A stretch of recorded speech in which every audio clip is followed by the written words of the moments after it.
There are a wide variety of people who will look at a blade like this and they'll think, now that is a legendary type of steel. It's sharper, it's stronger, might even be magical. This is commonly called Damascus steel, and the truth about it is that it's more interesting and more understood than simply that.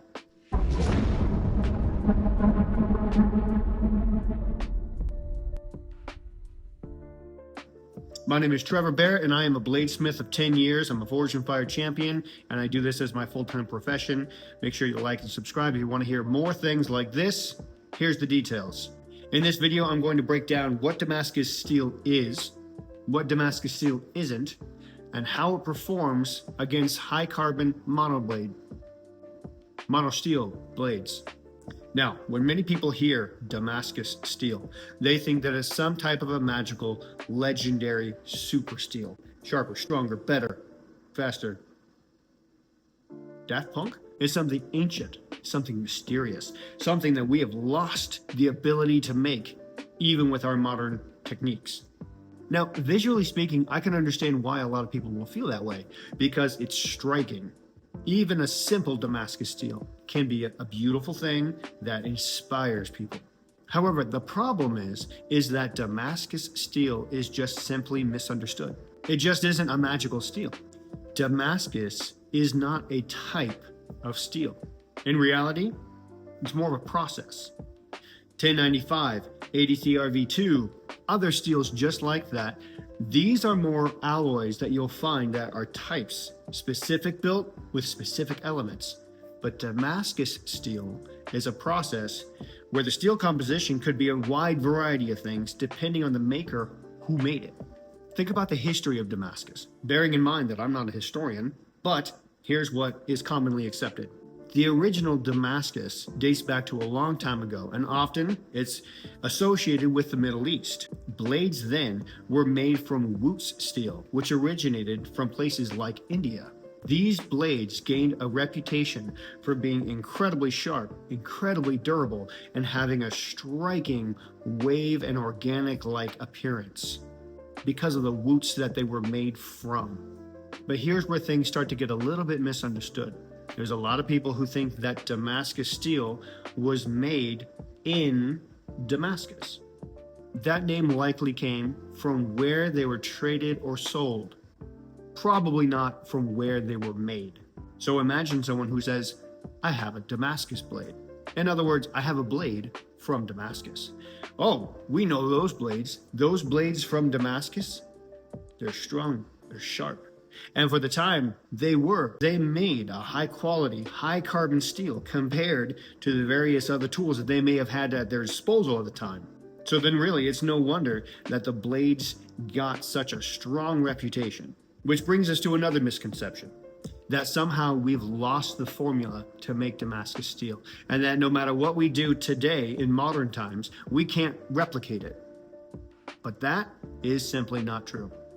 It's true that the exact historical process may be a bit muddy and not very well documented, but it cannot be denied that we understand steel today much better than they did at the time. It's just simply not that we cannot make quality steel like they did back then from wootz. It's just that we don't do the exact same thing in the exact same way. But now we can control each element down to the percentages to get the exact alloys that we want. So now what we call Damascus steel is what is commonly called pattern welded steel.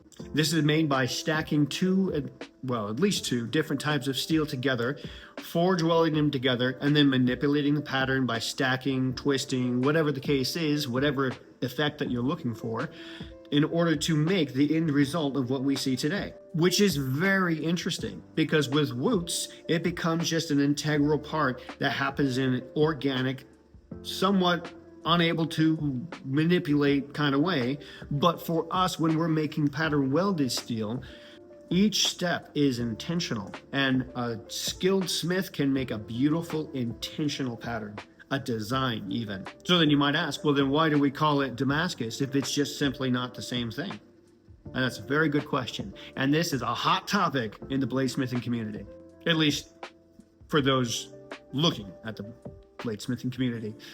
And I'm here to tell you right now that the reason that we call it Damascus is that the original word Damascus has simply evolved. Think about language. It's constantly changing. It's constantly adapting and evolving. There are words even 100 years ago that have either been completely phased out or have completely changed in their meaning. That is simply the nature of language.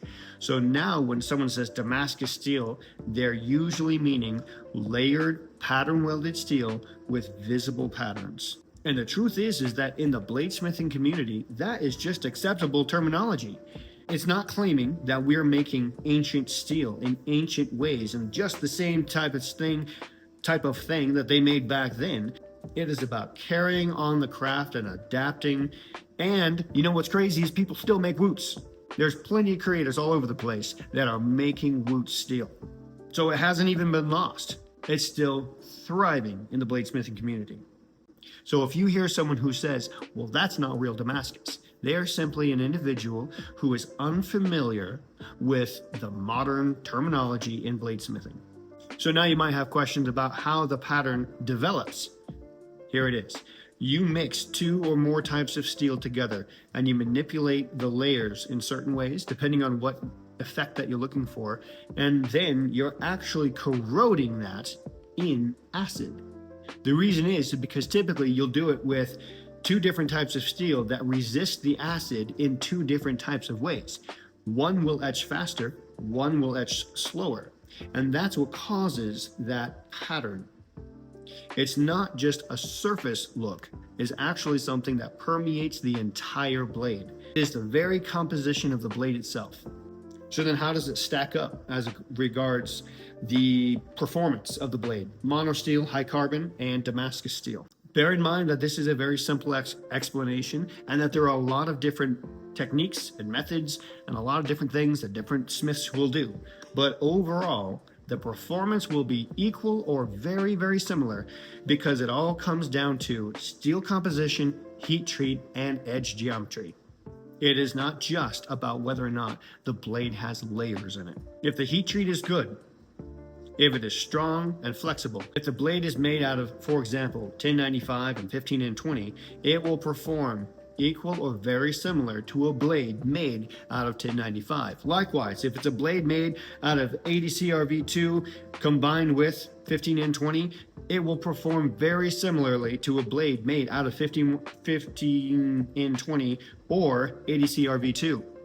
It is steel composition. If the heat treat is equal from one to the next, then the performance will be equal from one to the next. If the edge geometry is specialty built for one, then it will perform the same as a specialty built edge geometry for the other. Now a caveat, where might Damascus steel be a little bit different? An example is that you're using two different types of alloy that can add different properties to the steel when you combine the two together. But even then, there's likely already an alloy out there that you could use for mono steel. So it all depends. It's not a simple answer. So honestly, I'd say you need to do research on your specific alloys, exactly what you're looking for. But that's a basic explanation. But you might then think, well, then what's the point of Damascus? Is it useless? Why put all this extra time and effort and money into making these types of blades? Here's why. It's all about the craftsmanship. It's about the visuals. It's about the history. It's about the process. It's about the fact that every single piece is genuinely, truly unique. And a master at Damascus likely has mastered the fundamentals. So a well-made Damascus blade gives evidence that that smith is a master of his craft and knows what he's doing. In order to learn the more advanced things, you need to master the fundamentals, typically. I'm not saying that's an all one-for-one rule, but you get the idea.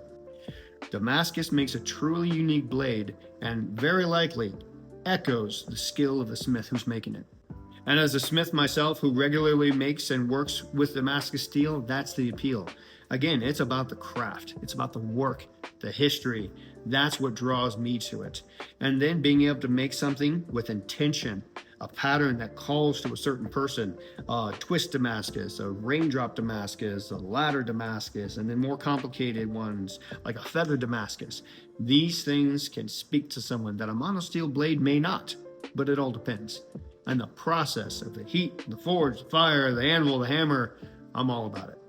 So the fact of the matter is that Damascus steel isn't some mystery legendary steel. It's a high quality steel. Well, it can be if you make it well. Damascus is just simply one of the most beautiful ways that a bladesmith can express themselves and express the art. If you want to see me forge a certain type of blade out of Damascus, let me know in the comments. Thank you for watching. Thank you for following or subscribing or whatever we call it nowadays. Keep on going.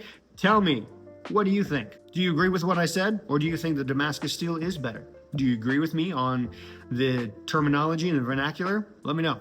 Let's have a nice, civil, friendly conversation, or not, because it blows up the comments.